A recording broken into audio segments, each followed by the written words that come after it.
Muitas pessoas pensam que Jesus morreu na cruz do Calvário, ressuscitou, voltou para o céu bonitinho e tudo mais.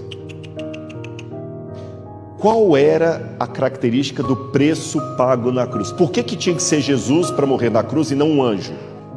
Morte eterna. O sacrifício tinha que ser eterno. Morte eterna. Porque o pecado trouxe para o mundo morte eterna.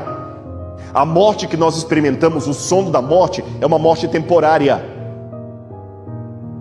É apenas uma consequência, como espirrar, como envelhecer. A morte que o pecado trouxe, que o diabo queria nos aprisionar, é a morte de consequência eterna. Se é morte eterna, eu vou fazer uma pergunta filosófica para vocês. Como pode um Deus eterno sinceramente morrer? Sabe o único jeito? Se ele voluntariamente aceitar. Imagine por um instante que a sua salvação dependa da minha cegueira. Eu tenho que ficar cego para você ser salvo. Eu tenho que ficar cego para você ser salvo.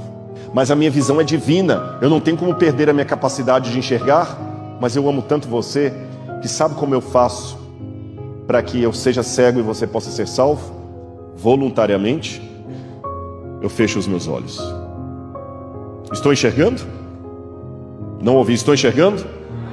Mas eu perdi minha capacidade de enxergar? Não.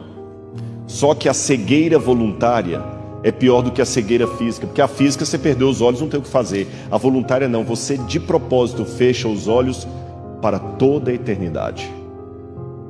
Jesus de propósito aceitou morrer por toda a eternidade. E como pode um Deus eterno sinceramente morrer? Ele vai ficar por toda a eternidade preso a um corpo humano. Pega Jesus, que vivia na forma de Deus, para viver para sempre num corpo glorificado humano. Para sempre, não que ele perdeu, ele vai ficar para sempre, acabou. É o preço que ele pagou para a gente ir para o céu. Tende em vós, diz o livro de Filipenses, tende em vós o mesmo sentimento que houve em Cristo Jesus.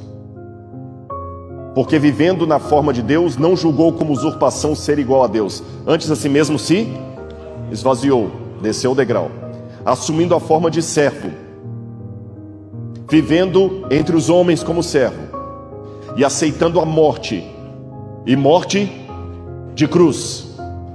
Por isso Deus o exaltou sobremaneira. Ele deu um nome que está acima de todo nome. Espera aí. Se Jesus é Deus, por que o Pai dá um nome acima de todo nome se ele já tinha? Sabe por quê? Antes da cruz, Jesus era Deus por natureza. Depois da cruz, ele é Deus por causa honrosa. Ele é Deus e merece ser Deus. Se houvesse eleição para Deus no universo, Jesus era o único que se candidataria, porque ele continuou tendo a nobreza e o caráter de Deus, mesmo sem usar os poderes de Deus.